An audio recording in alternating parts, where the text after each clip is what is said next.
Well, good morning, everybody. It's time for us to dig back into the text of First Corinthians and the 10th chapter today.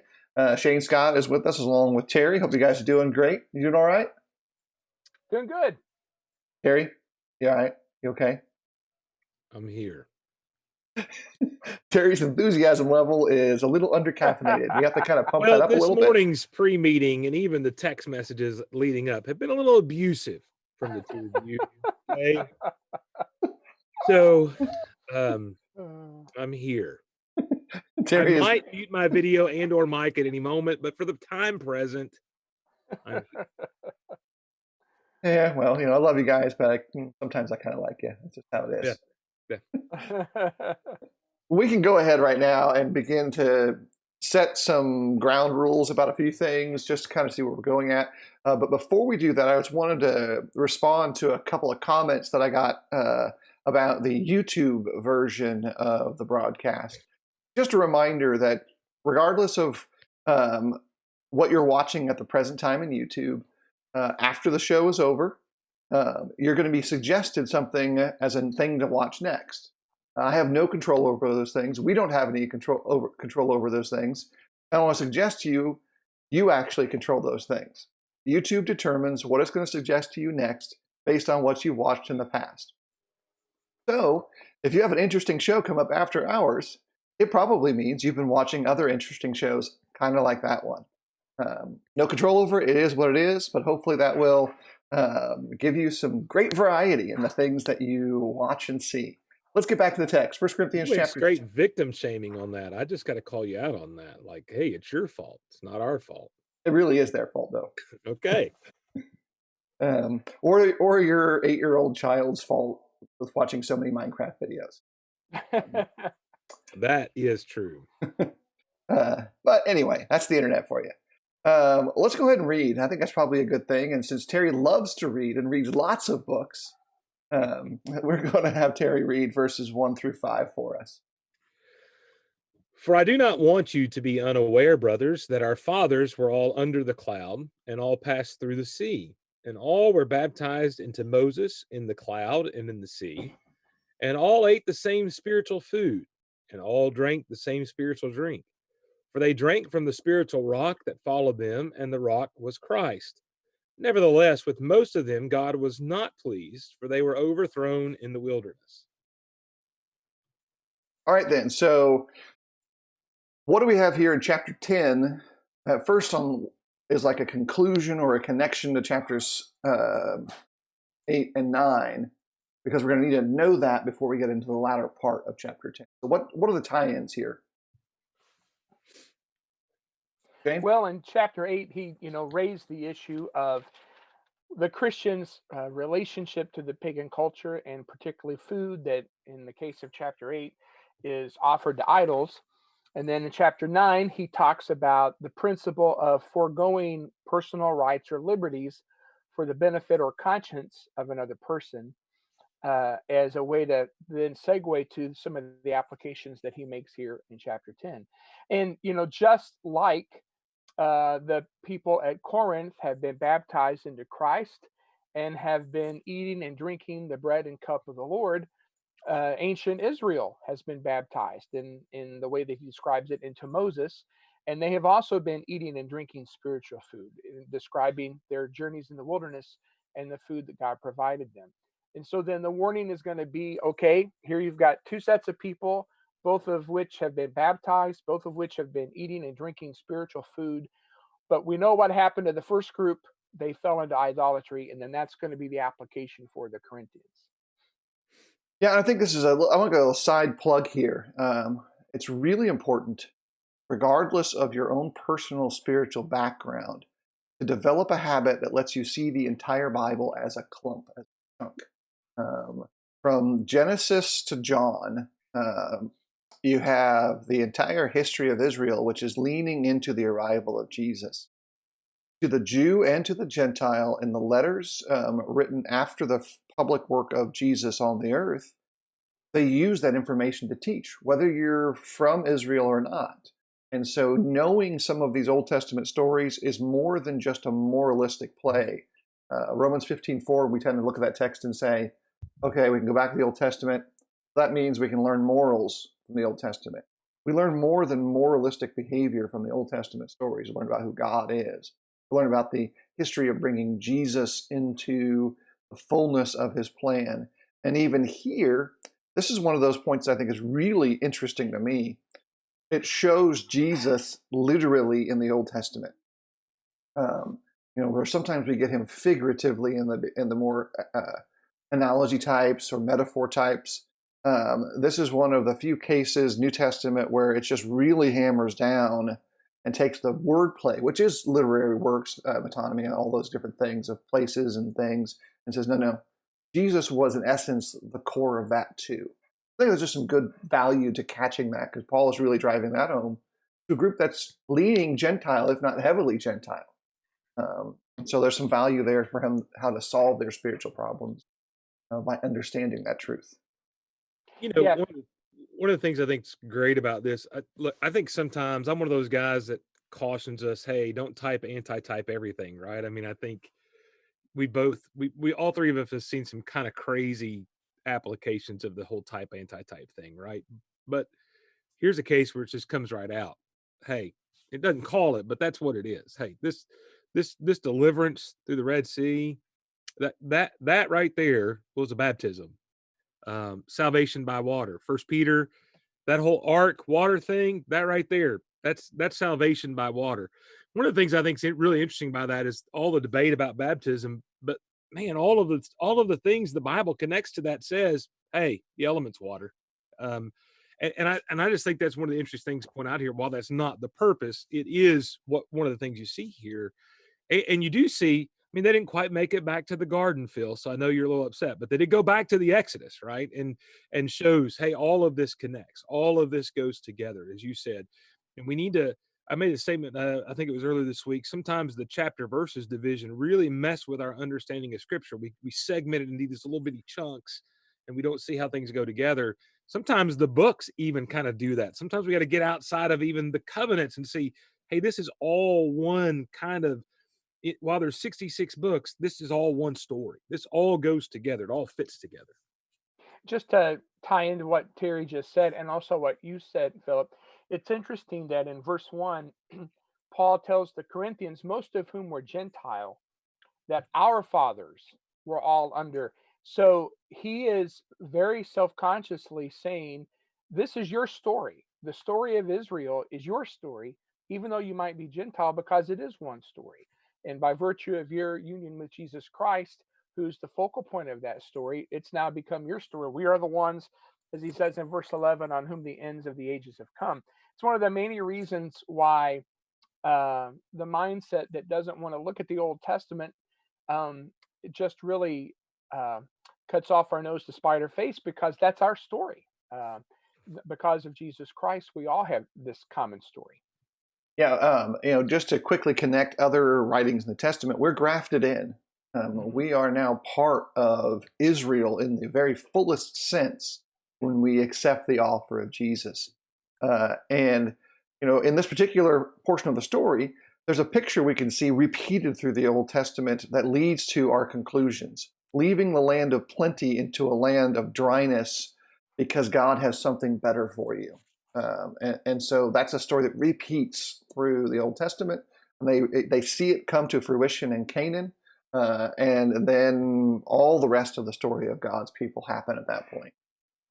So what then do we do on an application side, 21st century, before we go any further? Like, we can understand its connectedness, that it is really tying in, for me at least, chapters 6 through 9. Like, really, this section goes all the way back to the 6th chapter, brings all of those conversations about liberties and expedience, if you will, into practical realm. What do we need to know is that kernel when we step into verse 6. That's where our next destination is. Well, I think one of the things that's interesting about these first 5 verses is this emphasis on what God has done for Israel, right? This is your story. God delivered them through the sea. He fed them. He gave them water. The water was Christ. And yet God was still not pleased because they didn't live up to who they were supposed to be. And he's gonna get into the part of that. in the next section. So I think one of the things to take away is one of the things to take away from that is just this idea of, hey, God has done his part, but there's a response to that you should have. They failed to have the proper response and the proper understanding. Um, and I just see that in this text a little bit. I don't know if that's what you're getting at, but that certainly sticks out to me in that process. Sure. What is Okay. the adage or the slogan that companies will use in ads as sort of a qualifier, like past results are no indication of future performance? And maybe that's sort of the caveat here, right? This is Israel, and God's redeemed them, delivered them, rescued them, provided for them, but that was no guarantee of their future performance. Yeah. And the Yeah. same is going to be true for us.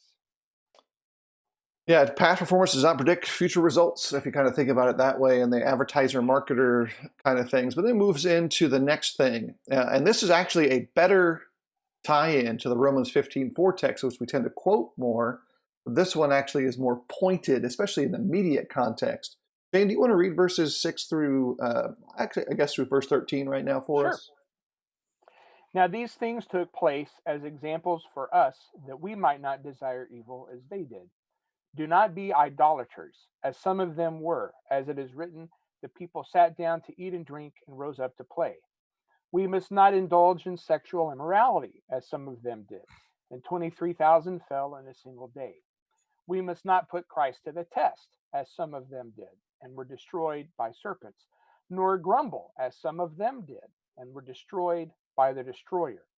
Now, these things happened to them as an example, but they were written down for our instruction, on whom the end of the ages has come.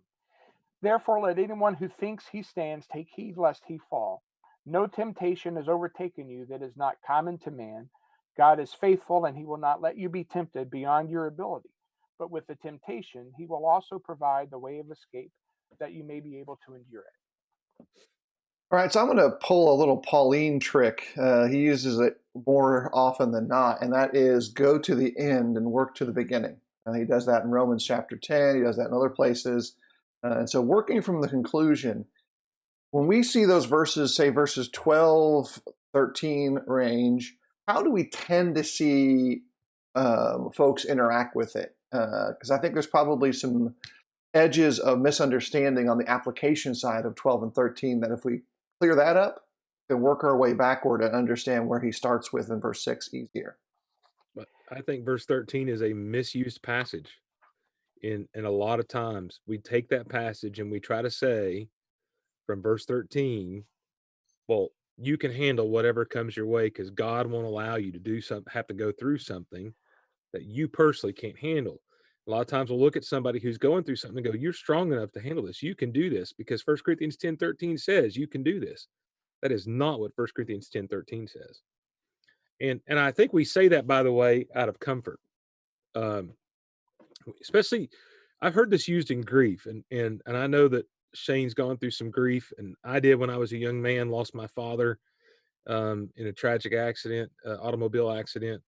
And this idea was presented to me back then. Oh, well, God's not going to allow you to go anything you can't handle. You can handle this. You're strong enough. And the fact of the matter is, just to be honest, those are terrible words of comfort. I don't know how Shane feels about that, but this idea that I've been privileged and honored enough to suffer is not very comforting. And it's not what 1 Corinthians 10:13 says. What 1 Corinthians 10:13 says is that God is the way of escape, and I'm not alone, and I'm not strong enough.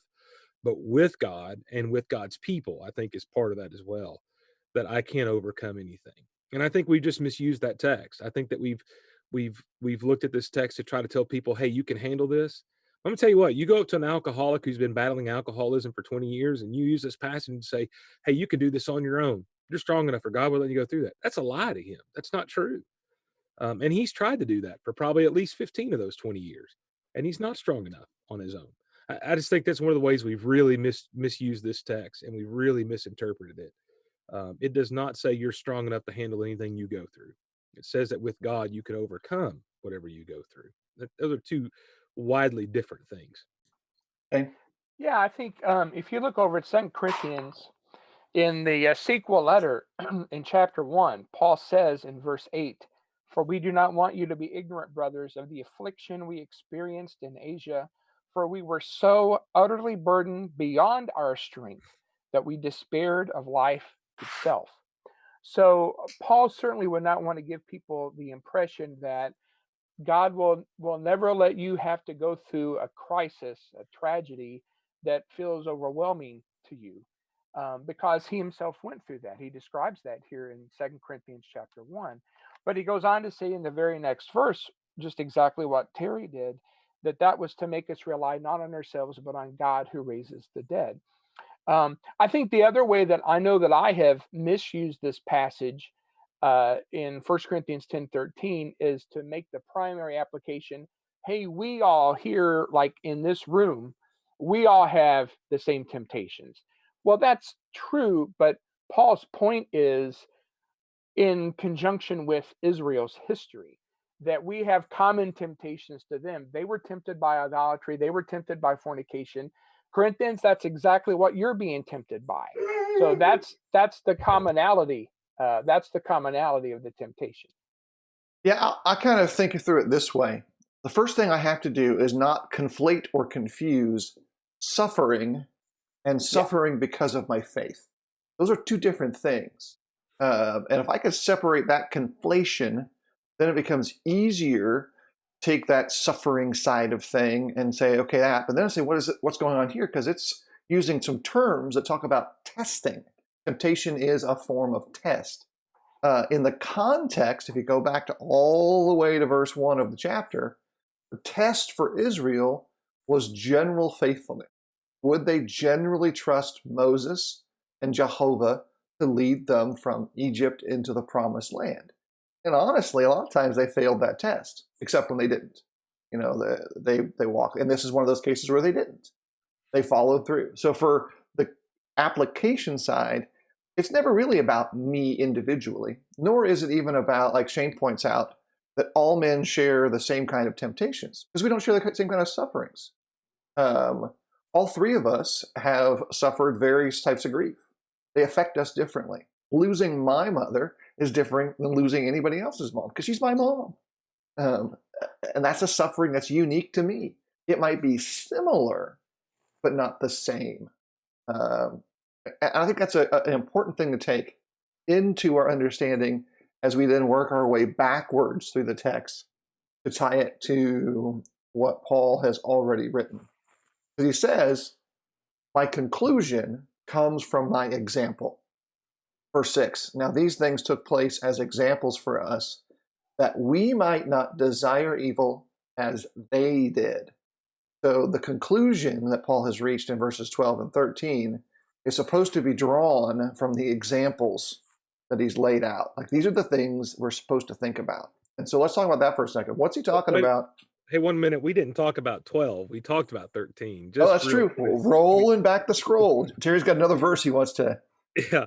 I think one of the things that's interesting about 12 is it says, hey, look, when you think you've got this handled, that's when you're going to find out you don't, right? I mean, in the history of Israel, when they got comfortable and they were, and this is in the study on warlords with Jared and Philip, you see a lot of this.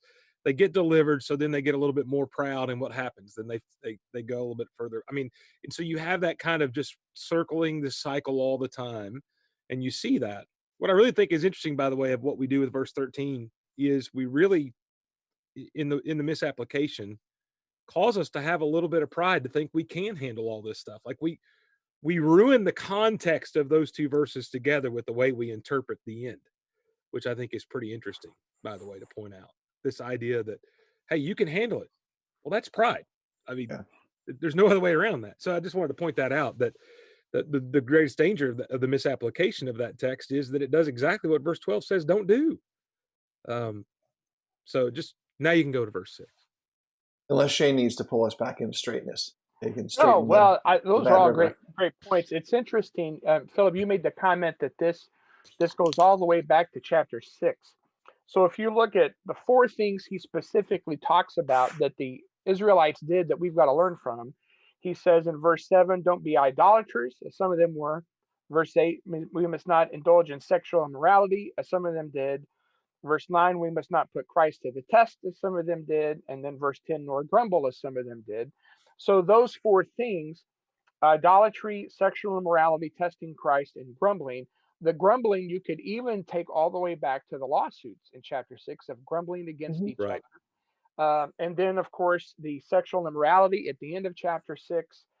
And And then, beginning of 7. yeah, and then the idolatry of chapter 8, and then concluding here in chapter 10. So he really is trying to wrap up a lot of, and also the grumbling that's described in chapter 11 with the divisions over the Lord's table, even. So he is here pulling together sort of the greatest hits or the worst hits. I'm not sure what the best way to put that is of Israel and as it relates to the Corinthians. Yeah. It's almost like he's got a inspired level of organization and planning in regards to his speaking. I just thought I'd throw that out there as an observational tidbit. And maybe he put some pre-thought into thinking out what was going to be put into the letter. Terry's looking face is just so Terry right now. I literally am just wondering why he didn't just go back to the garden. But anyway, that's why I'm confused. Maybe he did. We need to pick one day of the week for this to be a garden-free zone right here. I vote for my day, but I vote for 5 days a week to be a garden-free zone. But how many people I've preached been on the vetoed. garden Sunday? How many people in this group mentioned the garden on Sunday? No, everyone's denying. It's basically like a Senate hearing at this point. Right. So in the text, you're paying attention. I think Shane's exactly right that you see him summarizing that big context there. It's all designed to help them as a group spiritually focus back in on what matters. These admonitions from the experiences of Israel are really focused in on saying, look, this is whom you were, but now this is who you need to be. I think verse 11 is a great key. These things happen to them as an example, written for our instruction, similar tone and terminology uses elsewhere, on whom the end of the epochs or ages come. So the application side of verses 12 and 13 really is Corinth as a clump, Christians as a clump, not a Christian. I think that's the contextual application. It's about all of us rather than one of us, is really, I think, where the focus goes in my reading of the text. Just scrolling through some of the great comments here. We'll try to bring those up in just a second. We should, though, I think, move into verses 14 through 22. Terry, you want to read while I scroll, or do you want to scroll while I read? I'll read. All right. Therefore, my beloved, flee from idolatry. I speak as to sensible people. Judge for yourselves what I say. The cup of blessing that we bless, is it not a participation in the blood of Christ? The blood that we break, is it not a participation in the body of Christ? Because there is one bread. We who are many are one body, for we all partake of the one bread. Consider the people of Israel. Are not those who eat the sacrifices participants in the altar? What do I imply then? That food offered to idols is anything, or that an idol is anything? No, I imply that what pagans sacrifice, they offer to demons and not to God. I do not want you to be participants with demons. You cannot drink the cup of the Lord and the cup of demons. You cannot partake of the table of the Lord and the table of demons. Shall we provoke the Lord to jealousy? Are we stronger than he? So in this section, there's a couple of powerful pictures, but I want to begin with a tie into Bob's comment, Bob McPherson. He talks about verse 14. He says, therefore, this is what Paul does. He makes an argument and stacks another two arguments on top of it. Therefore, my beloved, flee from idolatry. Contextually, in 1 Corinthians, what is he talking about? How broad is his statement? Is it narrow? Is it everything? What do we need to know before we move into the rest of the matter in verses 15 and following? Well, before I'm going to dodge that question, I'll let Terry answer that one, Philip. I just want to point out, to me, the stunning way Paul addresses the Corinthians in verse 14. Therefore, my beloved, because, this has been pretty much hammer and tong all the way through the book, as Paul has reprimanded them for all of the many problems that they have.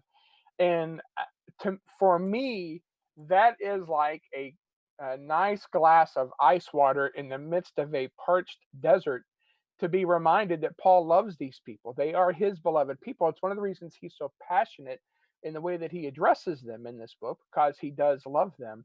And I think it's also important to be reminded for all of us. One of the reasons that people are troubled over what they hear about verses 12 and 13 is because they struggle and they want to know, well, if I'm struggling like this, does God still love me? And I think just the fact that Paul calls them my beloved, even in the midst of these gross immoralities that they're experiencing, is just a nice, it's a good encouragement to get to know that these are still his people that he loves. Absolutely. Harry? Now, Terry, you can deal with the rest of that. Well, I mean, I think this flee from idolatry probably is more generic than specific. I think at this point he's just really referring to flee from the things that interfere with your relationship with God. That would be how I would take that. I don't, and what I mean by that, I don't think that because he says flee from idolatry in verse 14, he's saying, but that immorality I mentioned earlier, you can go into that. That's okay. So I seem to think that this is more of a kind of a broader spectrum kind of thing. And from the context, that is this kind of contrast between what you're partaking in with the Lord versus what you're partaking in with this idea of pagans and demons, this contrast of the choice between the two. So that's kind of how I've always viewed that, more as the idea is, in a sense, almost the idea of what we talk about so often, of the spiritual versus the flesh kind of idea. But here it's God versus paganism in that sense. And so and maybe I'm misrepresenting that, but that's how I've always viewed that as far as what he's getting to at this point. So for me right here, I think I simplify it. I mean, he said, eating meat sacrificed to idols, it's still meat. And yet you still have to flee idolatry. I think I just kind of look at it in that levered opportunity. The meat's still meat.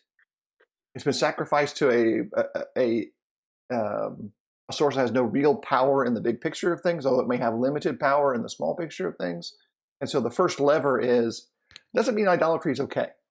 Second lever, I think, is where Terry's going, which is, in a general sense, he starts kind of pushing down the throttle and say, okay, now look, we still need to make sure we're moving towards God and away from the idolatry that is all around you. Because he's going to be discussing again this conflict right here in the text. As you'll go back to the people of Israel again, say verses 18 and 19, where we get this whole dialogue about participants with demons. And I do want to spend a little bit of time talking about the legitimacy of this conflict, first century, 21st century, because I think we have made religion in Christ and spirituality in Christ and our worship to God almost like a kind of weird agnostic view that there's no other forces that pull on us. It's just God, and the devil has no power anymore, which is not at all what the text implies, says, or indicates by any means. So, well, don't you see in this text just a heavy influence on the idea of communion and or fellowship, in that sense of, and I really put this context in the idea of the mentioning of the cup and the bread. I really view this in the idea, for me, it has heavy tones of this covenant meal kind of setting. Like you're participating in a covenant meal with God, and you can't participate in this covenant meal with God and then turn around and participate in the covenant meal with idols, with paganism. That's I think there's just some heavy kind of influence there. And I know when we get to the section on the Lord's Supper in the next chapter, we'll probably, at least I plan on talking a lot about what this term blood of the covenant means, which I think heavily emphasize that as well. But I just think there's a heavy emphasis there about this idea of communion and covenant. You're connected to God, not this kind of contrast going on here. Yeah, I definitely see that. I think that's important to catch in the way that verses 16 and following begin to introduce this picture of fellowship, communion, and all of that.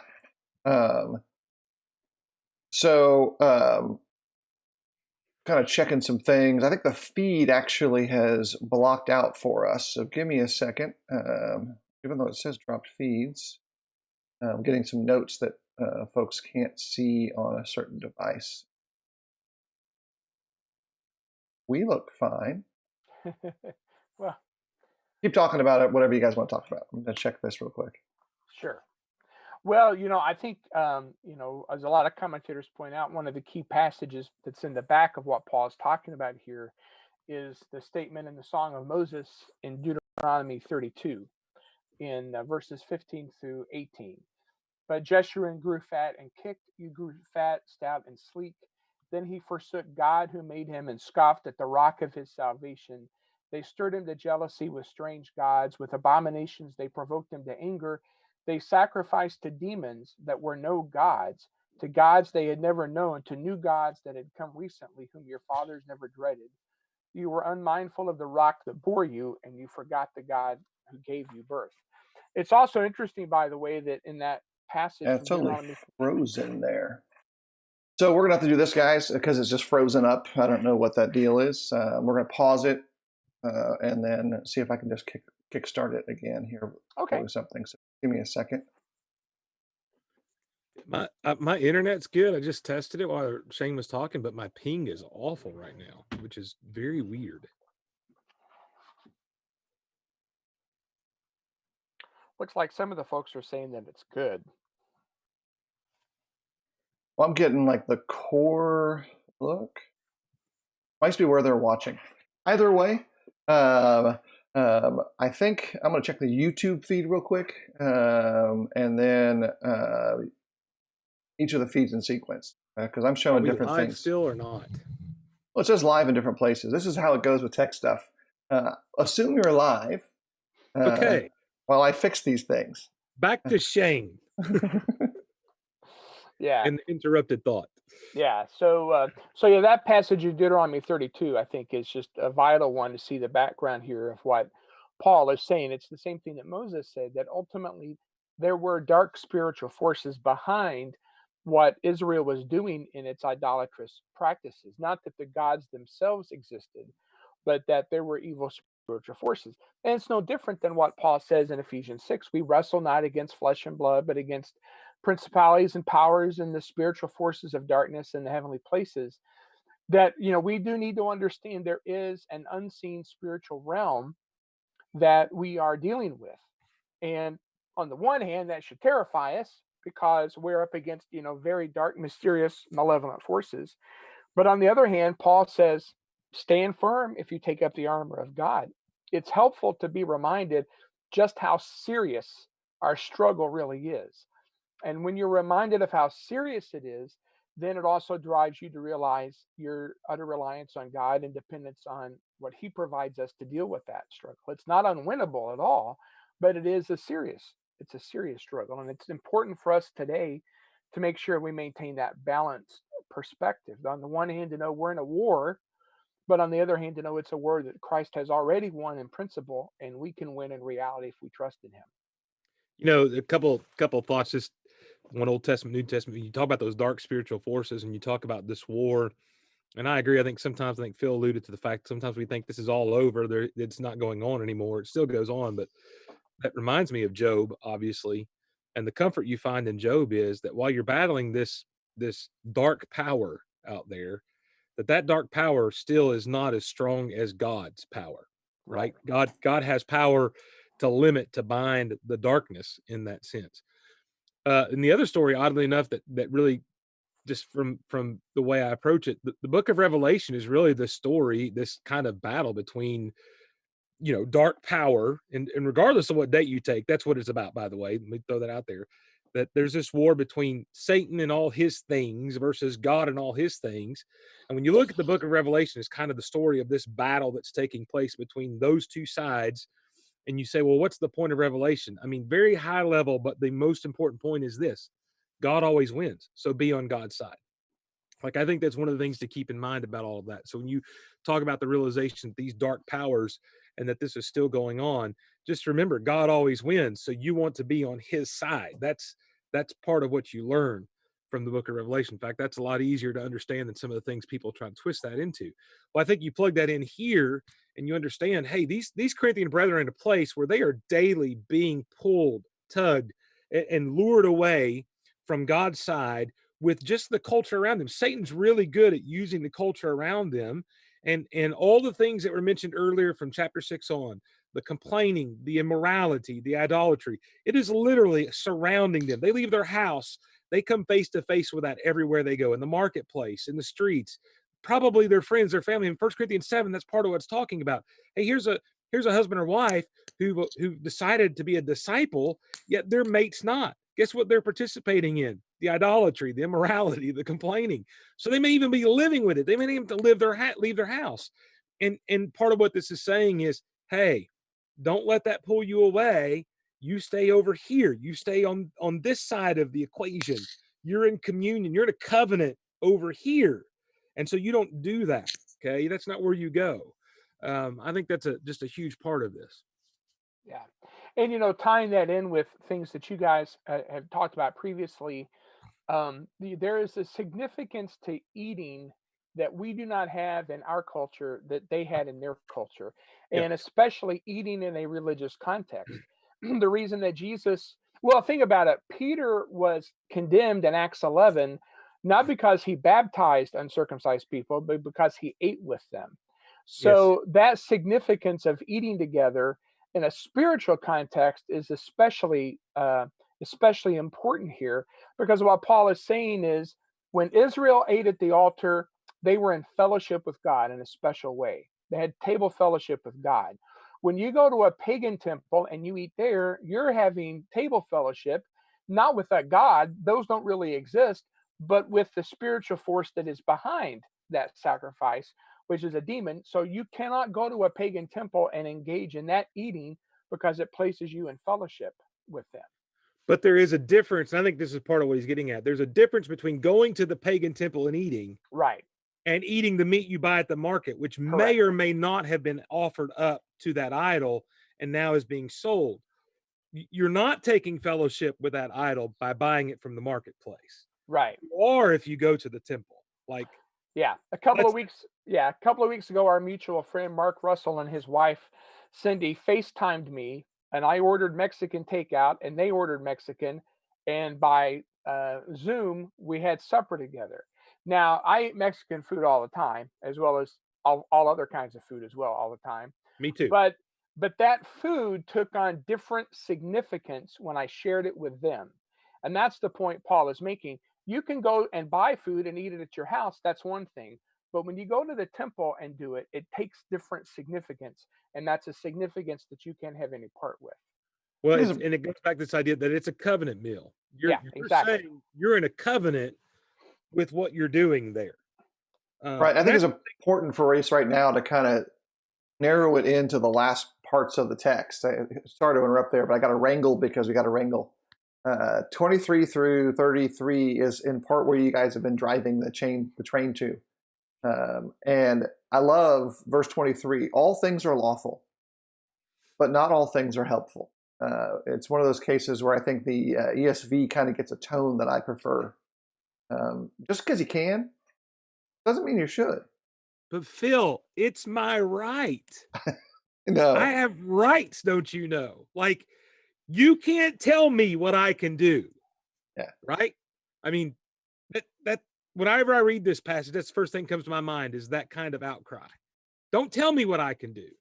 And by the way, this passage is not saying you get to tell me what it says. I willingly give that up without being told. Right. I think a way that I read the Corinthians right now when Paul is talking to them is they're basically a bunch of teenagers, which I know from my personal teenage experience. Look, you told me not to do something, I'm probably going to do it. It's just I know from knowing you at college that was the best way to get you to do anything was to tell you not to do it. Let's just throw that out there. No, you can't wear a kilt. Oh, yeah? Watch me. Just watch me. Can be arranged. Yeah. So that's just a behavioral thing that is kind of common to the stereotypical teenage mind. But right here with these brethren, They obviously need to learn what we all do. We do this too as adults too. What do you mean I have to wait in line? What do you mean I have to wear a seatbelt? What do you mean I have to do that? Wear a mask? What do you mean I have to go to work at these hours? What do you mean why are you telling me what to do? I'm an independent adult now. I should be able to self-determine all those things. And Paul is saying, in essence, grab about a 5-pound sack of humility and choke on it for a while. Because And you're told what to do all the time. Yeah. You're told how fast you can drive. You're told where to park. And we're not good at it. So Walmart, I don't know about you guys' Walmart, but our Walmart has placed stickers on every aisle with one-way aisles. Go this way, do not enter. Nobody's paying. And quite frankly, even the Walmart employees that are doing the shopping for people, they're not even obeying the stickers on the floor. Like, we don't like to be told, hey, what do you mean I can't go in there? Yeah. I can go in there. What are you talking about? Right? We have that attitude about all kinds of stuff. So what I mean by that is, this isn't just a Corinthian problem. Like, this is us. I mean, I saw a conversation this morning, Phil, about face mask and seatbelts. I don't know if that's why you referenced it, but this same idea comes up all the time. You can't tell me what to do. Yeah, you can. Right. And it's interesting that but I go back to this. I don't even think this is about, hey, being told what to do. Part of this is being able to recognize and go, hey, I love my brother. I can do this, but I'm not gonna do it. Like, that's really what the heart of this text is about. All things are lawful, but not helpful. All things are lawful, but they don't build up. I'll choose what builds up. Even though I can do this, I'll choose this because I love Shane, and Shane's more important to me than doing that. That's what's even more interesting about this. This I isn't should some have used command. my Kentucky Wildcat Cup today, just so we could have really had good closure here, based on what Terry just said. But I'll try to remember to bring it next time. Look, you can root for Kentucky, and I love you and Mark. I just will never agree with you. Yeah, I think, again, the last clause of this is really where the heart of Paul's argument is. This is verses 31 through 33. So whether you eat or drink or whatever you do all to the glory of God. My challenge as a young man was really simplified as this. Do I think before I act or speak? My challenge as a middle-aged man. Do I think before I act or speak? My challenge for the future. Do I think before I act or speak? The issues in that model haven't really narrowed or shrunk in any kind of way or grown. It's just the same basic premise. So when we worship together, it's the same thing. When we have a relationship together, it's the same thing. If I do this, will it bring honor to God? Will I give offense to my brethren? It's why at times, and I brought this up in a prior study, you may not go to a restaurant for the sake of your brethren. And it's a spiritual issue, not just, I don't like the food. There's an impact in some way that pulls on the heart of the believer. And I think verse 33 for me is the one that needs to be a song. Just as I try to please everyone in everything I do, not seeking my own advantage, but that of many, that they may be saved. Just like Jesus Christ. Exactly like the him. next verse. Be imitators of me as Yeah. I am of Christ. Maybe the worst chapter division in all of the New Testament. 'Cause Agreed. That's Agreed. the exclamation point to the argument. Yeah. Who in the world thought that went with the next chapter? Blows my mind. Like, those guys on that council, Right. argue about intertextual conflict, but this is really what's bad. I mean, come on. Phil, in view of the point that you just made, I'd like to address, if it's okay with you, the last part of verse 29 and verse 30. Absolutely. Because Paul's entire tenor in 8, 9, and 10 has been, you should think about your brother and do what's best for him and be willing to forego liberties. And so then the verse 29 says, I do not mean your conscience, but his. For why should my liberty be determined by someone else's conscience? If I partake with thankfulness, why am I denounced because of that for which I give thanks? I really struggled with that passage. Like, it seems like the exact opposite of what Paul has been saying, right? But here's what I think he's getting at. In verse 27, he says, if an unbeliever invites you to dinner and you want to go and they give you food to eat, don't ask questions, just eat it and everything's okay. In verse 28, if they say to you, this has been offered at a temple, don't eat it. And he says, for the sake of conscience. And then he says in verse 29, I do not mean your conscience, but his.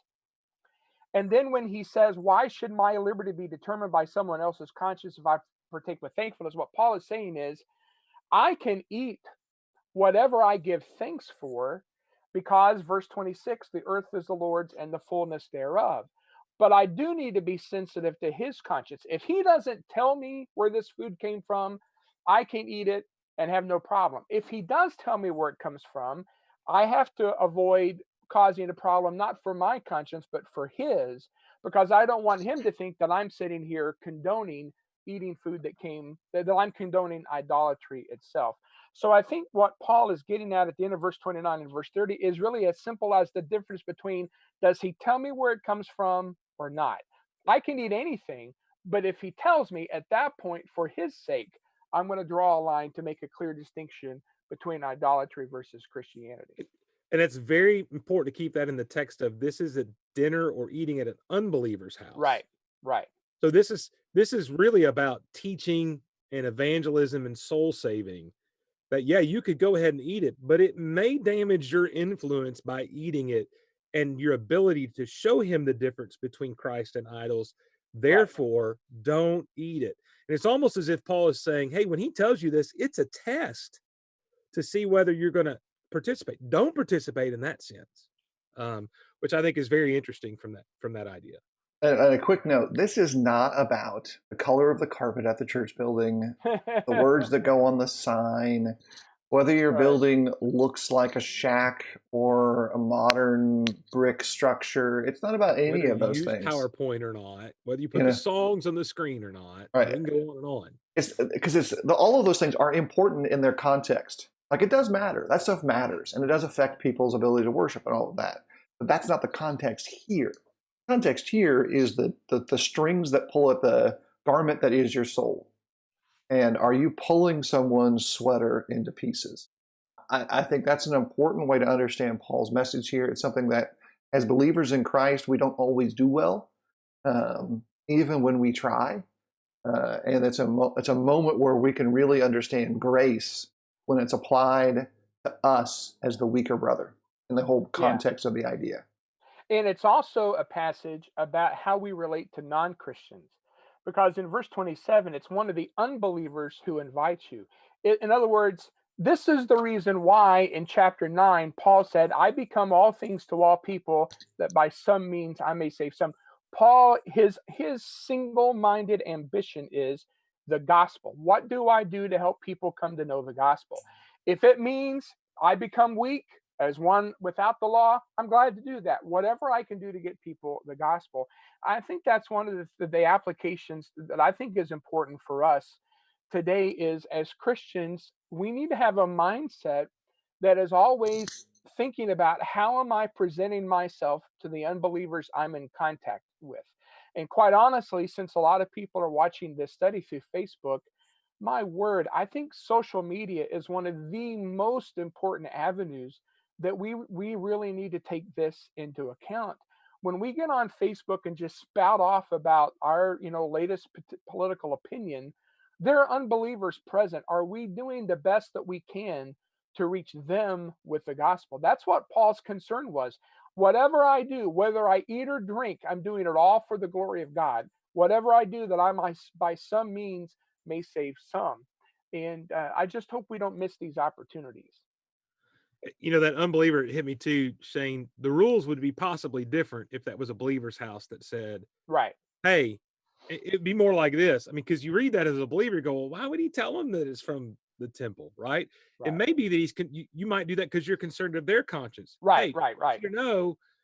This possibly is offered at the temple. Well, at that point, it's not because it's a believer, hey, I can't eat this. It's more of, hey, either I'm okay with that or I'm not okay with that. But the unbeliever here section is very integral to understanding those 4 verses there. Can't skip past that. All right, let's go around the horn. Shane, you get to go first. So last comments, things that you want the folks who are with us in the study today to think about, whatever's on the top of your heart for right now. Sure. I think, quite honestly, as the country wrestles with opening back up and states opening back up, and different Christians, people that I dearly love, have different opinions about all of these things. I do think that there are some overarching principles that we need to take away from these chapters, and certainly one of them is if I'm going to follow Christ and imitate Him, then I have to be motivated by a love for the lost and how I reach out to them. I think that's what the end of chapter 11 is especially about. Excuse me, chapter 10. But then also, I have to have a love for my brother or sister, that my constant issue that I'm contemplating is not what do I think I can do, but rather what can I do to love them and build them up. And I think that those principles are really important for us to consider right now. Terry? Well, I'll expound on that. And I really appreciated Shane's comments about social media earlier. Let me apply this passage to social media. Walk with wisdom towards those who are outside. Hmm. Whenever you post, you are posting somebody who's not a Christian. I mean, that's undeniable. You have to view it that way. And what that means is you put the kingdom at risk with what you do, and the possibility of sharing the gospel in an effective way at risk with how you post and what you say. And I'll just be quite frank. I mean, if people know that we're brethren and you act kooky, and I try to talk to that person about the gospel, and they say to me, why would I ever want to be associated with you people? You're a bunch of weirdos. I mean, did you see so and so and what they said? You've done damage to the kingdom in that sense. So just think about this. Hey, just because it's lawful does not mean it's helpful. Just because you have the liberty does not mean that it will build up. So walk with wisdom today in what you do and everywhere, but especially on social media. Yeah, I think it's important for us to know the influence we have in those contexts. You know, it's a big cesspool of ideas when we talk about the world around us. And we have a limited opportunity to encourage, a limited opportunity to strengthen. We do our best with that. And sometimes we got to be totally on brand and talk about feeding me tacos. That's an important I was thing. going to wonder, did you just turn the video off to do a garment change? Is that what you can work in the Feed Me Tacos shirt?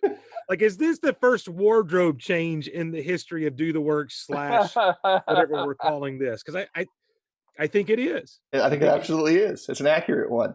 I just want to know if he can do the taco thing. Can I show my professional wrestling Yes, would you championship please belt? tell your story about your belt? I mean, we're way over time, but we might as well get That's maximum right. coverage. Well, I was in the 6th grade. A bunch of boys in my neighborhood, we wrestled all the time, so we made our own championship belt. And as you can see, I was big when I was in the 6th grade too, because here's how big my belt is here. So. What? Okay, here's a question. What is your wrestling name, Shane? Shocking Shane Scott. Okay. Finishing move? Pile driver, definitely. Okay, excellent. Hey, everybody, as we've Phil's finishing move, by the way, is the taco. Yeah. Brisket taco. So a couple of things, as we've been doing, and we're trying to make everyone realize that there's joy to be found in the journey of this day and every day. God has really designed a way for us to be blessed richly and deeply in spiritual things. Provided to us through Jesus the opportunity to have access into the kingdom. And Terry and Shane and I, we want that for you. If we can help you with that in some way, please let us know. And everything that this day affords to us and every day after that, please know that God, it really is trying to bless you, and we want to say God bless to you as well.